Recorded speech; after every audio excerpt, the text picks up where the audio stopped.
പ്രിയ പ്രേക്ഷകരെ, വീണ്ടും നമസ്കാരം. അടുത്ത നക്ഷത്രം പൂരം നക്ഷത്രമാണ്. പൂരം എന്ന വാക്ക് ഒരു ദിവസത്തിൽ നമ്മളെല്ലാം ഒരു പ്രാവശ്യമെങ്കിലും ഉപയോഗിച്ചുകൊണ്ടിരിക്കും. പൂരം, തൃശ്ശൂർ പൂരം, ആറാട്ടുപുഴ പൂരം, അങ്ങനെ നമ്മുടെ നാട്ടിൽ ഒരുപാട് പൂരങ്ങളുണ്ട്. അത് ഒരു ഭാഷ, പൂരത്തിൻ്റെതായ ഉത്സവത്തിൻ്റെതായ ഒരു തിമിർപ്പും ഭാഷയും. രണ്ടാമത്തെ കാര്യം, നമ്മൾ എന്തെങ്കിലും പറയുമ്പോൾ ഓ കേട്ടില്ലേ പൊടി പൂരമായി കാര്യം, കാണാൻ പോണ പൂരം പറഞ്ഞറിയിക്കണ്ട. ഇങ്ങനെ ഈ പൂരം എന്നുള്ള ഒരു വാക്ക് സാധാരണ 27 നക്ഷത്രത്തിൽ 26 നക്ഷത്രത്തിനും ഇല്ലാത്ത ഒരു വിശേഷണം ഉണ്ട് പൂരം. അതിന്റെ ഉന്മാദം ഈ നക്ഷത്രത്തിനുണ്ട്. പൂരം നക്ഷത്രക്കാര് സാധാരണ ഒരു മാന്യ വ്യക്തികളും അവര് ആചാരബാഹുക്കളും, സ്ത്രീകളാണെങ്കിൽ സാമാന്യ സൗന്ദര്യമുള്ളവരും മിടുമിടുക്കികളും അവരുടെ കാര്യത്തിലെല്ലാം വളരെ തന്മയീഭാവമുള്ളവരുമായിരിക്കും.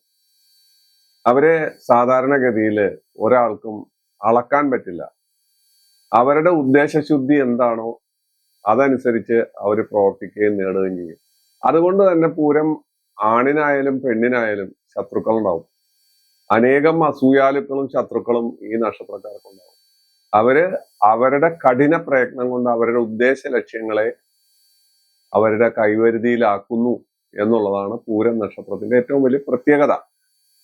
ഇത് ഒരു മനുഷ്യ നക്ഷത്രമാണ്, മനുഷ്യഗണത്തിൽപ്പെട്ട നക്ഷത്രമാണത്. പക്ഷെ ഇത് മധ്യമരജു നാളാണ്. ഭരണി, പൂരം, പൂരാടം, അതുപോലുള്ള 9 നാളുകൾ നമ്മളെപ്പോഴും പറയാറുള്ളതാണ്. മധ്യമരജു നാളുകളിൽപ്പെട്ടതാണ് ഈ നാളുകൾ തമ്മിൽ. ഭരണി, പൂരം, പൂരാടം, അതുപോലെ മകീരം, ചിത്തിര, അവിട്ടം, പൂയം, അനിഴം, ഉത്രട്ടാതി, ഈ 9 നാളുകൾ തമ്മിൽ വിവാഹത്തിന് ചേർക്കാൻ പറ്റില്ല, മധ്യമരജുവാണ്. അപ്പോ അതങ്ങനെ ഒരു കാര്യം. പിന്നെ പൂരം നാളിനെ സംബന്ധിച്ച് ഇത് ശുഭകർമ്മങ്ങൾക്ക് ഒന്നും ഉപയോഗിക്കാറില്ല. ഈ നാള് മുഹൂർത്ത നാളല്ല, ഊണുനാളല്ല. അതുപോലുള്ള പ്രത്യേകത ഈ നാളിലുണ്ട്. മുഹൂർത്തങ്ങൾക്കൊന്നും ഈ നാള് സാധാരണഗതിയിൽ എടുക്കാറില്ല. ഇതൊക്കെ ആണെങ്കിലും ഇതിന്റെ പക്ഷിമൃഗാദികളും മറ്റു കാര്യങ്ങൾ, ഇത് ആകാശവീതിയിൽ കാണുന്നത് കട്ടിലിന്റെ കാല് പോലെയാണെന്നൊക്കെയാണ് പറയുന്നത്. അത് ടെലസ്കോപ്പിൽ കൂടി കാണാൻ പറ്റുള്ളൂ. നമ്മൾ കട്ടിലിന്റെ കാലെന്ന് അന്വേഷിച്ചാൽ ആകാശത്തിൽ ഇതൊന്നും കാണാൻ പോണില്ല. പക്ഷെ ടെലസ്കോപ്പിൽ കൂടി കാണുമ്പോൾ ഇത് നമുക്ക് കാണാൻ പറ്റും. ഇതിന്റെ മൃഗം ചുണ്ടലിയാണ്. വൃക്ഷം പ്ലാശാണ്. പ്ലാശ് പൂജാകർമ്മങ്ങൾക്കൊക്കെ എടുക്കുന്ന സാധനമാണ്. ഗണം മനുഷ്യനാണെന്ന് ഞാൻ നേരത്തെ പറഞ്ഞു. യോനി സ്ത്രീയാണ്. പക്ഷി ചകോരമാണ്. ഭൂതം ജലം, ദേവത ആര്യമാവാണ്. ഇതൊക്കെ സാധാരണ നമ്മൾക്ക് അറിയാവുന്ന കാര്യങ്ങളാണ്. എന്നാലും നമ്മൾ പറയുന്നത് അറിയാത്ത ആളുകളും ഈ നാളുകാരിൽ ഉണ്ടാവും. ഈ നാളുകാർ ഈ വീഡിയോ കേൾക്കുമ്പോൾ അവര് സാധാരണഗതിയിൽ ഇതെന്റെ പക്ഷി ഏതാണ്, മൃഗം ഏതാണെന്നൊക്കെ ചോദിക്കും. ആ ചോദ്യം ഒഴിവാക്കാൻ വേണ്ടിയാണ് ഇതെല്ലാം ആവർത്തിച്ച് പറയുന്നത്. അപ്പൊ പൂരം നക്ഷത്രക്കാരെ സംബന്ധിച്ചിടത്തോളം അവരുടെ നിശ്ചയദാർഢ്യം, അവരുടെ സ്ഥിര സ്വഭാവം, ലക്ഷ്യബോധം മുതലായ കാര്യങ്ങളാണ്. പൊതുപ്രവർത്തനത്തിൽ ഇവർ അതിദ്വ്യന്മാരായിരിക്കും. ആരെയും കവച്ച് കടന്ന് അവരുടെ കാര്യത്തിൽ എത്തിച്ചേരാൻ പൂയം നക്ഷത്രക്കാർക്ക് പ്രത്യേക ബിരുദമുണ്ട്. അതുകൊണ്ട് തന്നെ ഞാൻ നേരത്തെ പറഞ്ഞ രീതിയിൽ അഭിപ്രായ ഭിന്നതകളും അന്യോന്യം കുതികാല് വെട്ടുകളും മറ്റു കാര്യങ്ങൾക്കെല്ലാം ഇവര് എത്തിപ്പെടാറുണ്ട്. കാരണം അത്തരം രംഗങ്ങളിലെല്ലാം ഇവര് ചെന്നുപെടാറുണ്ട്. ഇവരുടെ ഭാര്യ ഭർത്തൃ ബന്ധമാണെങ്കിൽ സമാധാനപൂർണ്ണമായിരിക്കും. പല സ്ത്രീകളെയും ഇവർ ആശിക്കും. പക്ഷെ ആശിച്ച സ്ത്രീയെ വിവാഹം കഴിക്കാൻ പറ്റിയെന്ന് വരില്ല പുരുഷന്. സ്ത്രീ ആണെങ്കിലും അവര് പല പുരുഷന്മാരെ എല്ലാം മോഹിക്കും. പക്ഷെ ആ പുരുഷനെ കിട്ടിക്കൊള്ളണമെന്ന് ഓർക്കില്ല. പക്ഷെ ഇവർ ഉത്തമ കുടുംബിനികളാണ്. സ്ത്രീകൾ ഉത്തമ കുടുംബിനികളും തന്റെ കാര്യങ്ങൾക്ക് താൻ പോരിമ കാണിക്കുന്ന ആളുകളും കുടുംബം വളരെ കൃത്യമായി കൊണ്ടുപോകാൻ പ്രാപ്തിയുള്ളവരും എല്ലാ തരത്തിലും അവര് ജീവിതഭാരം തലയിലേറ്റുന്നവരുമാണ്. പക്ഷെ ഈ ജീവിതഭാരം ഉണ്ടെന്ന് അവർ പറയില്ല. അവര് അതെല്ലാം സഹിച്ച് കുടുംബിനികളായി കുട്ടികളെയും ഭർത്താവിനെയും വളരെ കാര്യഗൗരവമായി പരിഗണിച്ച് മുന്നോട്ട് പോകുന്ന ഒരു വ്യക്തിത്വമാണ് സ്ത്രീകളുടേത്. അവർ പൊതുപ്രവർത്തനത്തിൽ വന്നാൽ അവർ എല്ലാത്തിനും മുൻപന്തിയിൽ വന്ന് നിൽക്കും. മുൻപന്തിയിൽ വന്ന് നിൽക്കുമ്പോൾ ഇവരോട് അസൂയ ഉണ്ടാവും, കുസൃതി ഉണ്ടാവും. അത് എന്തിലായാലും ഏത് രംഗത്തായാലും സ്ത്രീകളെ സംബന്ധിച്ച് ഇങ്ങനെ ഒരു പ്രത്യേകത. നേരത്തെ നമ്മൾ പറഞ്ഞു മകൻ നക്ഷത്രം പറഞ്ഞപ്പം മകൾ സ്ത്രീയായും പൂരം പുരുഷനായും ജനിക്കണമെന്ന്. പുരുഷനാണ് പൂരം പറഞ്ഞിരിക്കുന്നത്. സ്ത്രീകൾക്ക് ഇത് അനുയോജ്യമല്ല എന്നൊരു അഭിപ്രായം ഉണ്ട്. അത് വെറുതെ പറയുക. ഒരുപാട് പൂരം നക്ഷത്ര സ്ത്രീകൾ ഉന്നതമായ അവസ്ഥയിൽ എത്തിയിരിക്കുന്നതും അവരെല്ലാം രാജ്യകാര്യങ്ങൾ കൈകാര്യം ചെയ്യുന്നതും പഞ്ചായത്ത് കൈകാര്യം ചെയ്യുന്നതും കുടുംബശ്രീ കൈകാര്യം ചെയ്യുന്നതും ഒക്കെ ഞാൻ കണ്ടിട്ടുണ്ട്. വളരെ ഭംഗിയായിട്ട് തന്മയത്വത്തോടുകൂടി കൈകാര്യം ചെയ്യുന്നത്. സ്ത്രീകൾക്ക് പൂരം നക്ഷത്രം അനുയോജ്യമല്ലെന്ന് പറയുന്നത് വ്യർത്ഥമാണ്.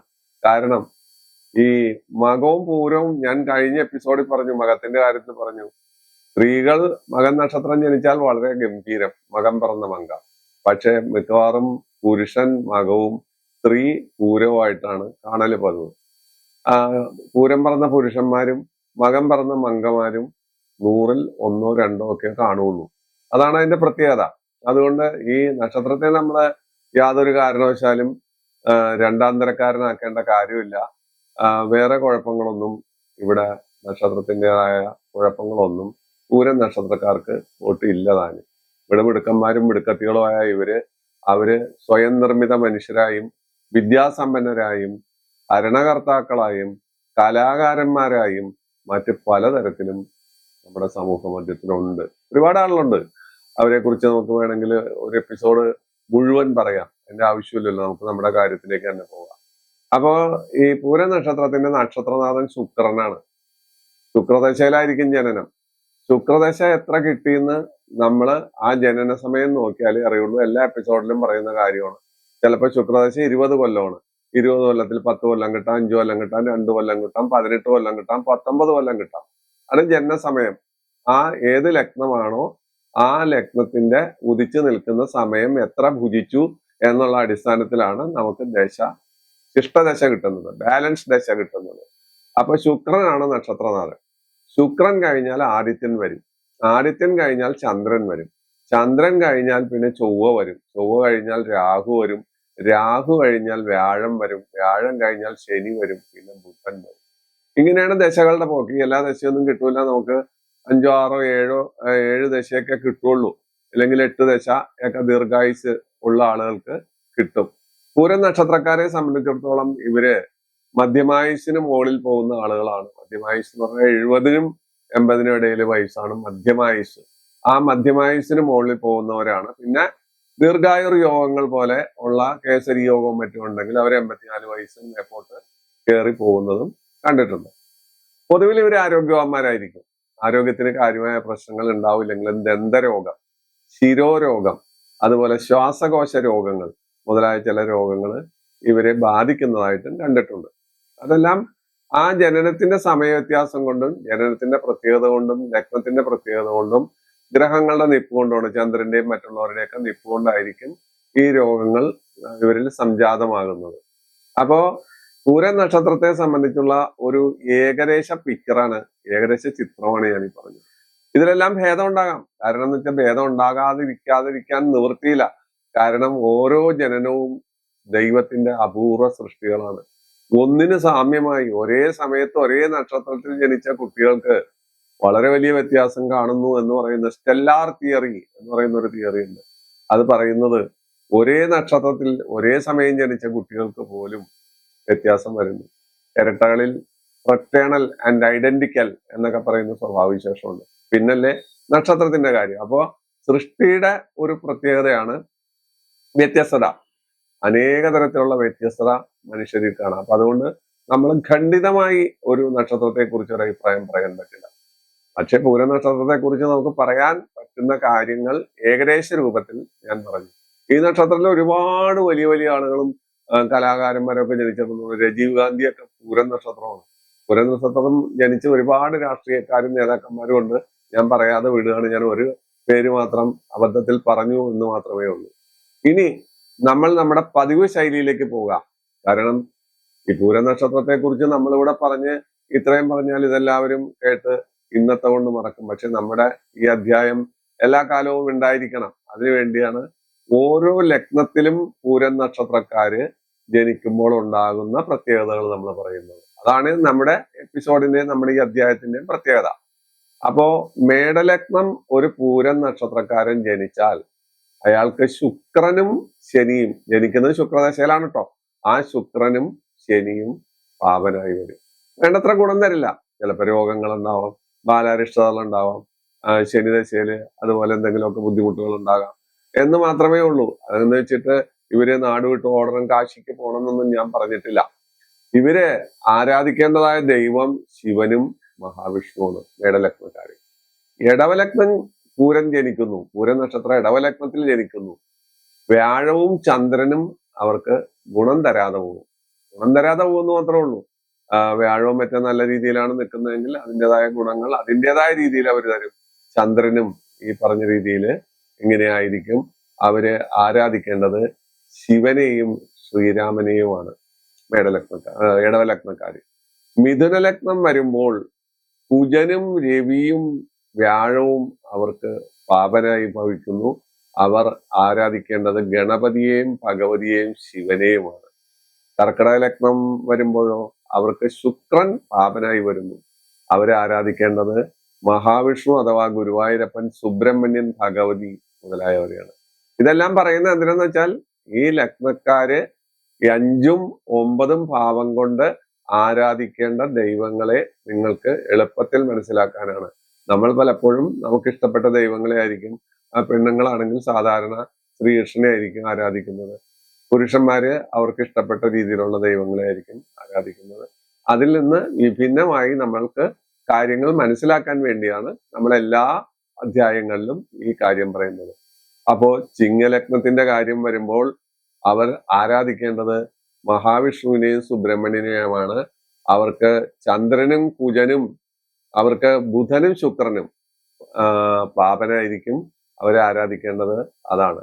കന്നി ലഗ്നക്കാരെ സംബന്ധിച്ച് അവർക്ക് ചന്ദ്രനും വ്യാഴവും ചൊവ്വയും പാപന്മാരായി തീരും. അവരെ ആരാധിക്കേണ്ടതായ ദൈവം ഗണപതി, ഭഗവതി, ശിവൻ. ഇതാണ് അവരുടെ ആരാധനാമൂർത്തികൾ. തുലാം ലഗ്നം വരുമ്പോൾ വ്യാഴവും രവിയും കുജനും പാപനായി വരുന്നു. ശിവനെയും അതുപോലെ ശ്രീരാമനെയും അവർക്ക് ആരാധിക്കാം. പൂരം നക്ഷത്രം തുലാം ലഗ്നം. പൂരം നക്ഷത്രം വൃശ്ചിക ലഗ്നത്തെ സംബന്ധിച്ചിടത്തോളം ബുധനും കുജനും ശുക്രനും പാപത്വം വരിക്കുന്നു. അവർക്ക് ആരാധിക്കേണ്ടതായ ദൈവം വിഷ്ണുവും മഹാവിഷ്ണുവും ഭഗവതിയുമാണെന്ന് മനസ്സിലാക്കുക. അതുപോലെ ധനു ലഗ്നത്തിന് ശുക്രനും ശനിയും അവർക്ക് പാപനാകുന്നു. സുബ്രഹ്മണ്യനെയും ശിവനെയും അവർക്ക് ഇഷ്ടദൈവമായി ആരാധിക്കാം. മകരലഗ്നത്തിന് ഗുരുവും കുജനും ചന്ദ്രനും പാപനാകുന്നു. അവർക്ക് ഗണപതിയെയും ഭഗവതിയെയും ശ്രീരാമനെയും ഹനുമാനെയും, ശ്രീരാമനുള്ളിടത്ത് ഹനുമാൻ ഉണ്ടാവും, ഹനുമാനെയും ആരാധിക്കാം. കുംഭലഗ്നത്തിന് ഗുരുവും ചന്ദ്രനും, വ്യാഴവും ചന്ദ്രനും പാപനാകുന്നു. ശ്രീരാമനെയും അതുപോലെ ഹനുമാനെയും ഗണപതിയെയും ഭഗവതിയെയും അവർക്ക് 5ഉം 9ഉം ഭാവം കൊണ്ട് ഇഷ്ടദൈവമായിട്ട് ആരാധിക്കാം. മീനലഗ്നത്തിന് ഇതുപോലെ പലരും പാപന്മാരാണ്. അവർക്ക് ശനി, ശുക്രൻ, രവി, ബുധൻ മുതലായ ഗ്രഹങ്ങളെല്ലാം ഓരോ കാര്യങ്ങൾ കൊണ്ട് 3ആം ഭാവാധിപത്യം കൊണ്ടോ 11ആം ഭാവാധിപത്യം കൊണ്ടോ 7ആം ഭാവാധിപത്യം കൊണ്ടോ അഷ്ടമാധിപത്യം കൊണ്ടോ പാപത്വം വരിക്കുന്നു. അവർ ആരാധിക്കേണ്ടത് സാധാരണഗതിയിൽ ഭഗവതിയെയും സുബ്രഹ്മണ്യനെയുമാണ്. ഇതാണ് ഒരു നക്ഷത്രത്തിന്റെയും ആ നക്ഷത്രം പ്രതിനിധാനം ചെയ്യുന്ന ലഗ്നത്തിന്റെയും ആരാധനാമൂർത്തികളും ആ ലഗ്നത്തിനുള്ള പ്രത്യേകതയും ആ ലഗ്നത്തിൽ ജനിച്ചാൽ ഉണ്ടാകുന്ന കാര്യങ്ങളും അവരുടെ ഗതിവിഗതികളും. ഇത് പറയുന്നത് കൊണ്ടാണ് നമ്മുടെ അധ്യായം പലരും അത് ശ്രദ്ധിക്കുന്നത്. പക്ഷെ ഈ അധ്യായത്തിനുള്ളൊരു കുഴപ്പം, ഈ നാളുകളെ കുറിച്ച് പറയുമ്പോൾ പൂരം നക്ഷത്രക്കാര് മാത്രമായിരിക്കും ഇത് കാണുന്നത്, അല്ലാത്ത ആളുകളൊന്നും ഒരുപക്ഷെ ഇത് കാണില്ല. ഇല്ലെങ്കിൽ പൂരം നക്ഷത്രക്കാരായ കുട്ടികൾ ജനിച്ച മാതാപിതാക്കൾ, അല്ലെങ്കിൽ പൂരം നക്ഷത്രക്കാര് ഭാര്യയോ ഭർത്താവോ ആയിരിക്കുന്ന ആളുകൾ, ഇത്തരം ആളുകളായിരിക്കും ഈ എപ്പിസോഡ്, ഈ അധ്യായം കൂടുതലായിട്ട് കാണുക. മറ്റുള്ളവരുടെ പിന്തുണ നമുക്ക് ഉണ്ടാകില്ല. അത് അറിഞ്ഞുകൊണ്ട് തന്നെയാണ് ഇത് ചെയ്യുന്നത്. എന്നിരുന്നാലും 27 നക്ഷത്രങ്ങളെയും നമ്മൾ ഇവിടെ പ്രതിപാദിക്കാൻ ആഗ്രഹിക്കുന്നു. അത് ഓരോന്നിനും അതിൻ്റെതായ സ്വീകരണം ലഭിക്കുന്നുണ്ട്. നിങ്ങൾക്ക് ഈ അധ്യായം ഇഷ്ടപ്പെട്ടു എന്നുള്ള വിശ്വാസത്താൽ അടുത്ത എപ്പിസോഡിലേക്ക് പോകാൻ പോവുകയാണ്. തൽക്കാലം ഇവിടെ വിട പറയുന്നു.